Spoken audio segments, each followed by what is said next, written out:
तो आज इस वीडियो में हम क्लास 12 का जो फोर्थ चैप्टर है पॉलिटिकल साइंस का contemporary India challenges to peace stability and national integration, तो इसके हम एक्सरसाइज अभी सॉल्व करने वाले। तो सीधा हम एक्सरसाइज सॉल्व करने पे ध्यान देते हैं अभी।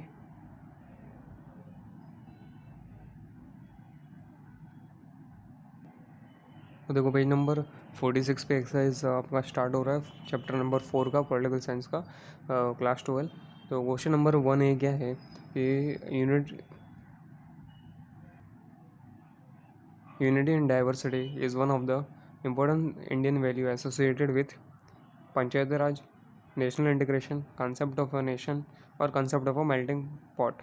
तो इसका राइट आंसर कौन सा आएगा? National integration. ठीक है, नेशनल इंटीग्रेशन इसका राइट आंसर है।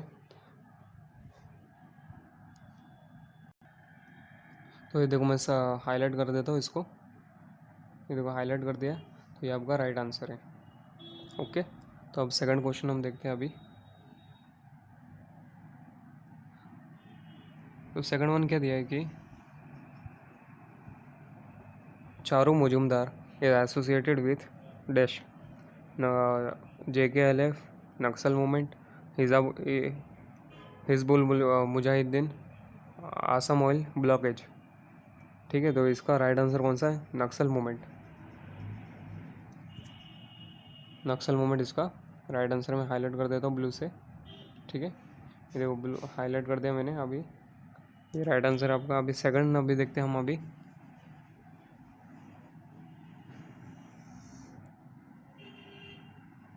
तो क्वेश्चन नंबर 1 का बी क्या है? Identify the incorrect pair from the following.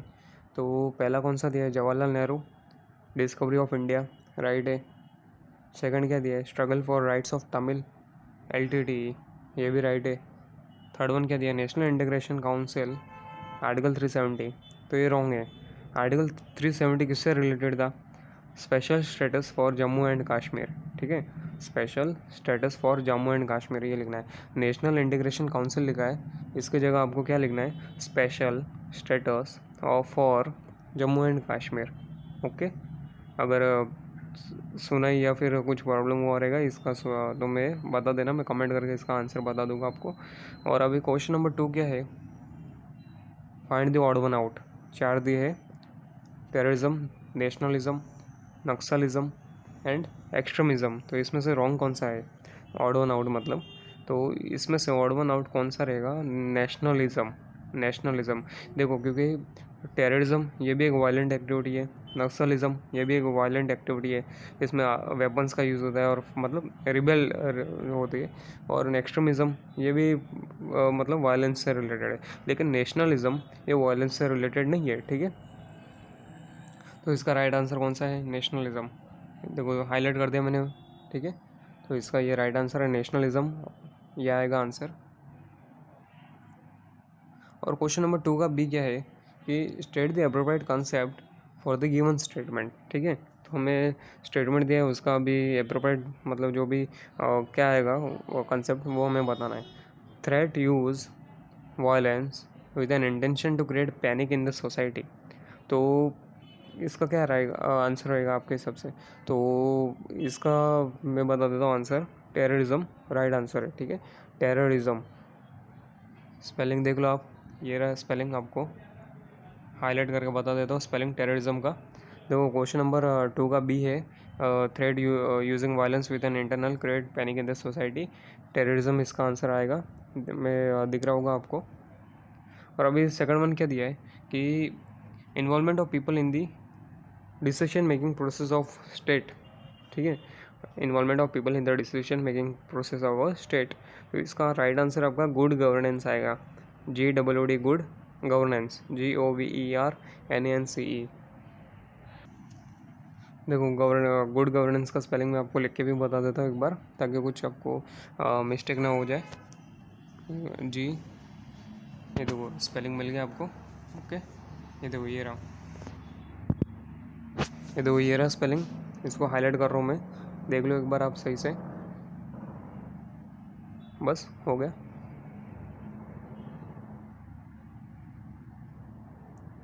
तो अभी हमें क्वेश्चन नंबर 3 है क्या दिया है कि कंसेप्ट मैप दिया है, तो अभी जो वैल्यूज़ है, वैल्यूज़ ऑफ नेशनल इंटीग्रेशन, वो कौन से है, तो इसका मैं आंसर आपको, इसका जो वैल्यूज़ अलग अलग, कम से कम हमें कितनी 6 वैल्यूज़ बतानी है, 7 वैल्यूज़ बतानी है नेशनल इंटीग्रेशन की। तो इसका आंसर आपको पेज नंबर 37 पे मिलेगा, 37 ठीक है। तो 37 पे अब जाते हैं हम सीधा अभी।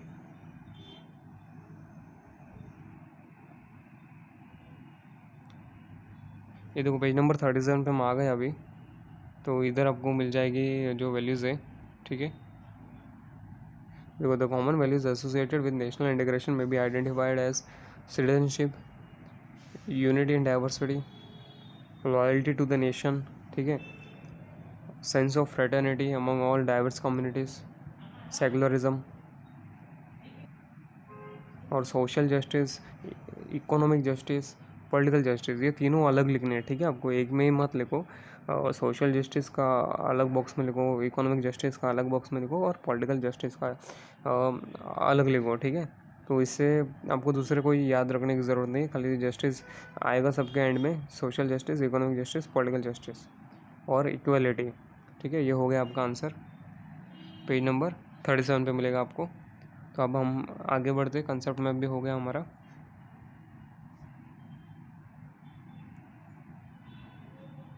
तो क्वेश्चन नंबर बी क्या दिया है कि स्टेट वेदर ट्रू और फॉल्स विद रीजन। तो पहला क्या दिया है, democracy is required to establish national integration social transformation, ठीक है। Democracy is required to establish national integration social transformation. तो इसका आंसर आएगा ट्रू। रीज़न मैं बता देता हूँ आपको। तो ये रहा रीज़न, स्क्रीनशॉट ले लो आप। Democracy and national integration complementary since the core of the structural aspect of national consolidation, the democratic system of governance। तो आपने स्क्रीनशॉट ले लिया होगा, ट्रू आंसर है और इसका रीज़न ये रहा। तो अभी सेकंड वन क्या दिया, क्वेश्चन नंबर 2 का बी का सेकंड वन क्या दिया है कि national movement in India played an important role in national integration. तो national movement in India played an important role in national integration. तो ये राइट है, ट्रू आंसर है इसका, ठीक है, ट्रू। रीज़न मैं बता देता हूँ आपको। तो ये रहा आंसर, रीज़न उसका ट्रू आंसर है, रीज़न ये रहा, स्क्रीनशॉट ले लो इसका जल्दी से आप। It played vital role in bringing Indians together, मतलब ऐसा बिकॉज करके, because national integration played an important role in bringing Indians together emotional and political into a nation and integrating them in a common framework of political identity and loyalty. तो इसका screenshot आप जल्दी से ले लो।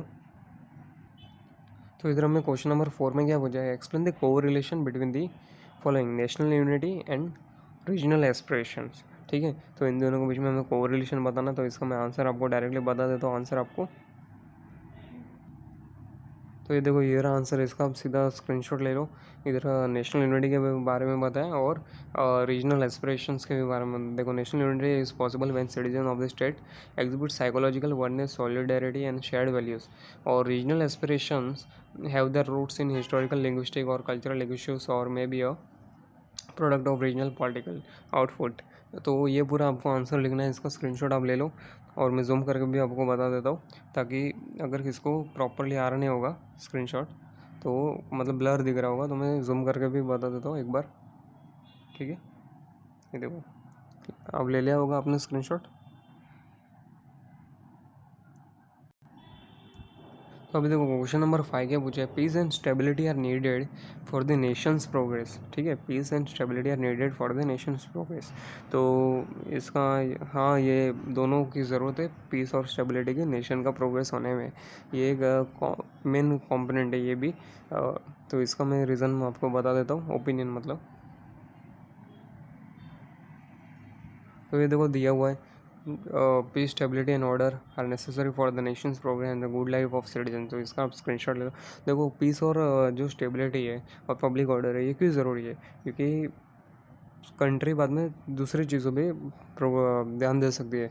अगर कोई project है उसके ऊपर, या फिर डेवलपमेंट कोई प्रोजेक्ट है, इंफ्रास्ट्रक्चर है, इसके ऊपर ध्यान दे सकते हैं। लेकिन अगर कंट्री में पीस नहीं है, मतलब कभी भी लड़ाई झगड़े हो रहे हैं, राइट्स हो रहे हैं, जैसे कि देखो अब अफ़गानिस्तान देख लो, सीरिया देख लो, इराक देख लो, इन सब, या फिर अफ्रीकन कंट्रीज़ देख लो ज़्यादातर, जैसे कि सोमालिया हो गया। तो इन कंट्री में हमेशा मतलब वॉर चलता ही रहता है, कभी भी शांति मतलब इधर है ही नहीं। मतलब कभी भी टेररिस्ट अटैक हो जाते हैं, या फिर ऐसे ही कुछ लड़ाई झगड़े हो जाते हैं, और गवर्नमेंट मतलब उधर स्टेबल रह नहीं पाती। तो इसलिए पीस और स्टेबिलिटी बहुत इंपॉर्टेंट है। कोई भी कंट्री अगर डेवलपमेंट या फिर प्रोग्रेस करना चाहती है, कोई भी कंट्री, तो पीस और स्टेबिलिटी और पब्लिक ऑर्डर बहुत ही इंपॉर्टेंट है। इसलिए हमेशा कंट्री अपने जो इसके ऊपर ध्यान देती है कि कैसे हम पीसफुल रिलेशन एक दूसरे के बना पाए एक दूसरे कंट्री के साथ, इसलिए वो ध्यान रखते हैं। ठीक है, तो अभी क्वेश्चन नंबर 6 क्या है, what is left wing extremism in India. ठीक है, what is left wing extremism in India. तो देखो, एक तो सेंट्रल पार्टी रहती है, या फिर हम सेंट्रल ऐसा रहता है, मतलब और राइट साइड में राइट विंग बोलते हैं हम, जो एकदम राइट विंग रहते हैं, और लेफ्ट का जो पोर्शन है उसको लेफ्ट विंग बोलते हैं। ऐसा एक मतलब बार, मतलब ऐसा एग्जाम्पल के लिए बताओ, जैसे कि एक लाइन है, और उसके जो मिडल है उसको हम सेंट्रल बोलेंगे, जो लेफ्ट साइड है उसको लेफ्ट विंग बोलेंगे, और जो एकदम राइट साइड है उसे हम राइट विंग बोलेंगे। इस तरह से बनाया जाता है। तो इसमें हमें क्या पूछा है, left wing extremism in India के बारे में हमें पूछा है। तो इसका मैं आंसर आपको बता देता हूँ, तो उसका आप सीधा स्क्रीनशॉट लेके आप लिख लो। तो एग्जांपल लेफ्ट विंग का क्या रहेगा, कम्युनिस्ट पार्टी ऑफ इंडिया, ये लेफ्ट विंग के अंडर आती है। तो ये देखो, ये आंसर है लेफ्ट विंग एक्सट्रीमिज्म का। ठीक है, तो ये आंसर आप स्क्रीनशॉट इसका जल्दी से ले लो। देखो, left wing extremism also called Marxist movement of or naxalism has major support being among landless labours, Dalits and tribals who experience a sense of operation, injustice and neglect. तो ये इसका आंसर है। तो मैं जूम करके बता देता हूँ एक बार आपको, तो इसका स्क्रीनशॉट आप जल्दी से ले लो।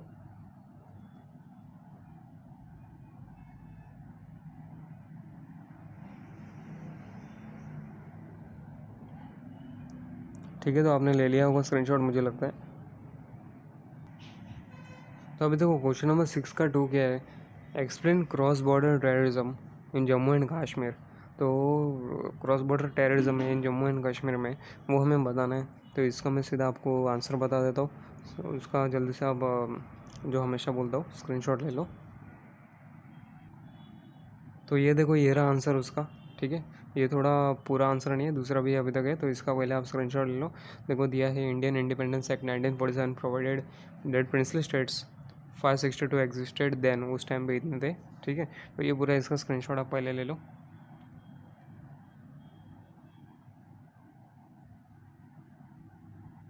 देखो, ये मैं जितने बार हमेशा बोलता हूँ ना कि स्क्रीनशॉट ले लो, तो